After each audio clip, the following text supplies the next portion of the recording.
Hello viewers, thank you for joining us. This is Dalsan TV English with the latest from Somalia and across the world. My name is Hibak Ahmed and these are our top headlines. Somali Ministry of Education unveils secondary exam results. Government officials mediate inter-clan conflicts in Adale district. Kenya opposition leader rejects election results as null and void. Welcome to our bulletin, and this is our first story. The former Kenya Prime Minister and Azimio la Umoja leader Raila Odinga has rejected the presidential election results announced by the Independent Electoral and Boundaries Commission Chair Wafula Chebukati on Monday. In the results, Chebukati declared Kenya Kwanza Alliance presidential candidate William Ruto as the president-elect after garnering over 7 million votes, representing 50% of the tallied votes. Raila came in second with over 6 million votes, representing 48% of the total votes tallied. However, speaking on Tuesday, August 16, the unsatisfied Raila said he will contest the results through all available legal options. While declaring the results as null and void, the former premier said the declaration was solely for Chebukati and not for the whole Electoral Commission. Somalia's Federal Ministry of Education has on Tuesday announced the results of the National Unified Secondary School exams. The 10-subject exam was conducted across all the federal member states except Puntland. The Ministry of Education, Culture and Higher Education has today released results for the 2022 National Secondary School exams. 35,000 national secondary school students across Somalia sat for the exams in June, conducted in exam centers in Jubaland, Galmudug, Hirshabelle and Southwest states, as well as the Banaadir region. In a televised address for Mogadishu on Tuesday, August 16, the Ministry of Education announced that Khalid Abdullahi Mohammed, a student at Iftin Warta Nabada Secondary School in Mogadishu, emerged the overall best candidate in the country. I thank my teachers and family for their continued support and encouragement in my studies. My joy cannot be measured. I'm very happy for achieving this milestone.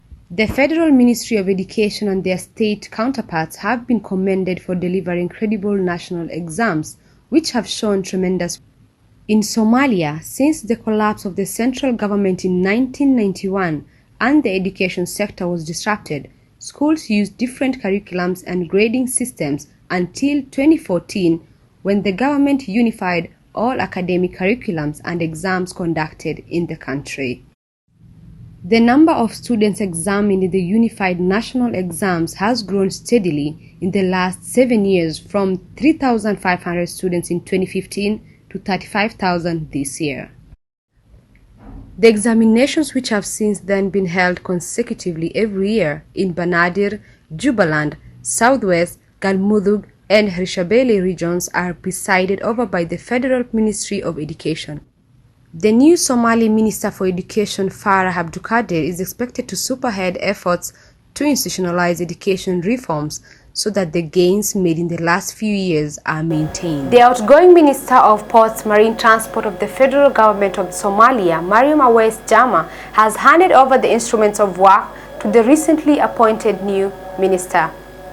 Minister Abdullah Ahmed Jama, who was approved by Parliament following his appointment by Prime Minister Hamza Abdi, took helm of the ministry of an event attended by hundreds in Mogadishu. Eunice Deco has the details. The new Minister for Ports and Marine Transport of the Federal Government of Somalia, Ahmed Abdullahi Chama, has officially taken full responsibility of the ministry during a homecoming and Thanksgiving ceremony held on Monday at the Mogadishu port. Minister Abdullahi Ahmed Chama received the instruments of power from his predecessor, Mariam Awais Chama, at the ceremony attended by senior government officials. The new minister was appointed recently by Somalia's new Prime Minister, Hamza Abdi Barre. Today's official handover follows Parliament's approval of the cabinet by the House of the People. The manager of the Port of Mogadishu, Mohammed Ahmed Dirie, commended Mariam Awais for her efforts in promoting sustainable development of the maritime transportation sector and modernization of the Somali port. The ministry has been involved in creating and building a business environment for blue ocean economic development within Somali maritime domain by establishing policies and regulations in maritime and port sectors, while also ensuring and responding to the safety and security of maritime transport system. The outgoing minister, Mariam Awais Chama, congratulated the new minister on his appointment and urged him to focus on development and well-being of the ministry. Mrs. Mariam thanked the staff of the Ministry of Ports and Marine Transport of the Federal Government of Somalia for supporting her during her term in office.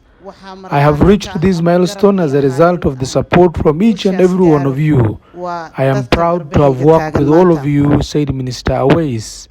Abdullahi Ahmed Chama, the new minister, promised to continue with development efforts initiated by his predecessor, with plans to reimagine, enhance, and expand on achievements achieved. Abdullahi Ahmed Chama, the new minister, promised to continue with development efforts initiated by his predecessor, with plans to reimagine, enhance, and expand on the achievements. Two communities in Adale district have been reconciled after a series of mediation meetings held in the town. Government officials, including military officials, led interclan mediation conflicts that broke out in the Garaswain area in the Adale district. Government officials, including military officials, mediated interclan conflicts that broke out in the Garaswain area in the Adale district. Two Abgar subclans in southeastern Mido Shebele reconciled and accepted to coexist peacefully among themselves. The peace talks that were held in the Garaswain area this week resolved the tension between the two subclans that were fighting forces for 2 months. Speaking to Dalsan TV, Adale District Commissioner Musa Kele said he called on the government to take immediate response to end clan clashes in the region. We have converged here over the recent clashes in the area. I want to tell everyone that we have made progress and solved the matter. The two clans have fought over the region several times in the past, and while the state and the federal government has been able to mediate between the groups, a lasting solution has never been achieved. The Commissioner of Police for Hirshebele, Hassan Diso, said the reconciliation process was a success and the two communities have resolved to peacefully coexist together. We have ended our series of meetings today. The brotherly communities have resolved their issues amicably. We encourage others who have disagreement to take the path as well, said the Commissioner Hassan. The mediation was led by local peace committee and traditional leaders, political leaders, as well as head of security agencies. Clashes recorded previously in the area have already resulted in fatalities and uprooted hundreds from their homes. Across Somalia, rival clans fought over power and resources after the collapse of the central government, except for a few regions which have managed to avoid large-scale epidemic tribal rivalries. Hassan Sheikh Mahmoud, who was elected to office mid this year, has pledged to foster unity, enable reconciliation and prioritize economic reforms in the country. Heightened security but also rising poverty and fading hope for women, Afghans are taking stock as the Taliban mark a year in power. Taliban fighters observed small-scale celebrations on Monday, August 15, a year after they marched into the capital, Kabul. Heightened security, but also rising poverty and fading hope for women. Afghans are taking stock as the Taliban mark a year in power. Taliban fighters observed small-scale celebrations on Monday, a year after they marched into the capital, Kabul. But foreign governments refuse to recognise Afghanistan's new rulers, and the development aid the country relied on has been cut, putting huge pressure on the economy. A key demand for the international community is for the Taliban to respect the rights of Afghans, particularly girls and women whose access to work and education has been curbed. Mina Ahmadzai is a university student. The big difference we see in our life is that the girls' schools are banned. We have not studied for the past year and this is hard to compensate for. But despite all these challenges, we request that they allow us to continue our education and resume our studies next year. The other change I see is the weaker economy of the country. The country is safer than it was when the hardline Islamists were fighting US-led foreign forces and their Afghan allies, though a local offshoot of Islamic State has carried out attacks. This is school student Abdul Mateen. In general, we are happy with the Islamic Emirate. The security situation improved a lot. They have worked a lot in this area. Currently, we see insecurity in a few places. Security is tight across the country. There are only a few cases of blasts in Kabul.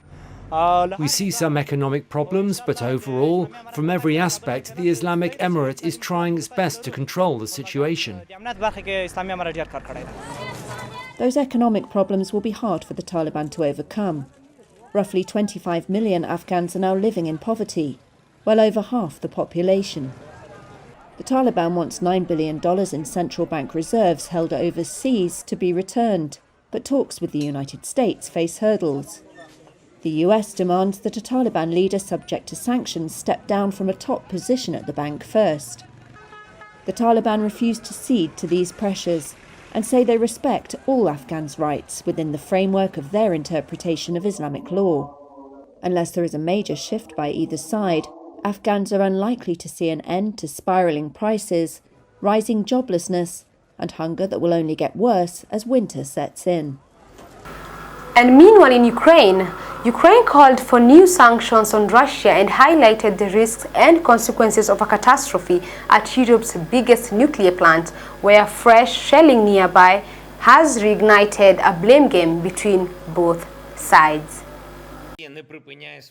Ukraine's president called for new sanctions against Russia on Monday as he warned of the consequences of a potential catastrophe at the Zaporizhzhia nuclear plant. Shelling near the plant, Europe's largest, has caused widespread alarm, with the World Nuclear Watchdog warning that there could be a disaster if the fighting does not stop. New satellite imagery released by Planet Labs purports to show the aftermath of shelling near the plant, which Russia seized in March. Ukrainian and Russian installed officials have traded accusations over who is responsible for the attacks. In a late-night Monday address, Volodymyr Zelensky called for Russia's nuclear sector to be sanctioned. If a terrorist state allows itself to completely ignore the international community's demands, and furthermore on such a sensitive topic, this clearly indicates the need for immediate action.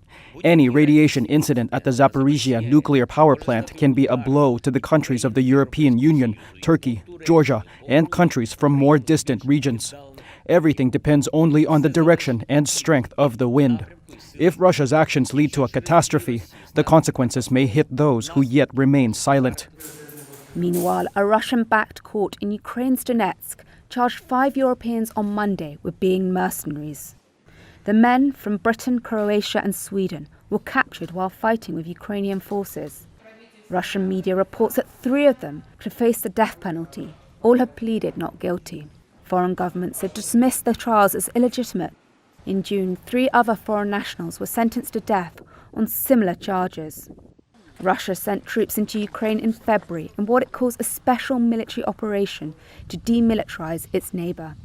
Ukraine and its Western backers accuse Moscow of waging an imperial-style war of conquest. And with that story from Ukraine, we wrap up our bulletin. Thank you for joining us. This is Dalsan TV. I'm Hibak Ahmed. Until next time.